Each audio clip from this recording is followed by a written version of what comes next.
Today marked a significant milestone in South Africa as millions of citizens flocked to the polls for the national and provincial elections. With the polls officially closing at 9 p.m. local time, which is 1900 GMT, the last voters still in line cast their ballots, concluding a pivotal day in South Africa's democratic process. Here's a comprehensive recap of the day's events. South Africans turned out in large numbers across the country's 9 provinces, eager to participate in elections that could potentially challenge the African National Congress's 30-year dominance.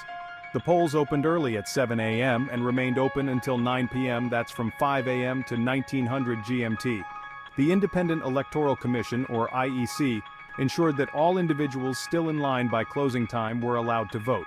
With over 27 million registered voters in a nation of 62 million, the IEC anticipated that voter turnout would exceed the 66% recorded in the last election in 2019.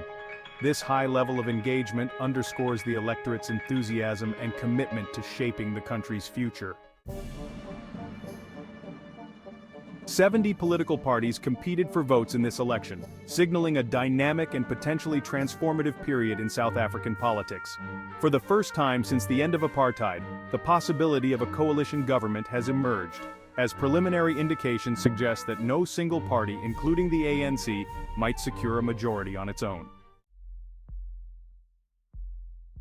Despite the complexities of managing such a large-scale election, the voting process proceeded smoothly overall. The Independent Electoral Commission reported no major irregularities or issues. However, there were some reports from voters at certain polling stations about delays and problems with voter roll machines. These incidents were handled promptly, ensuring that the electoral process remained largely undisrupted.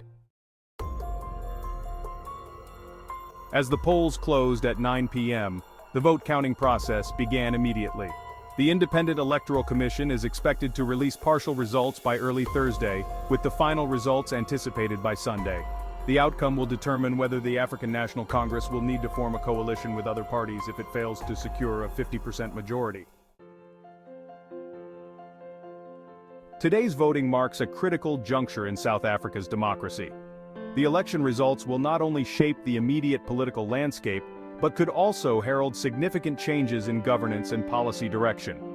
As the nation awaits the final results, the possibility of a coalition government presents an intriguing prospect for the future of South African politics. Stay tuned as we continue to provide updates and detailed analysis on the election outcomes and their implications for South Africa. Trending news. South Africa, news of South Africa for the world.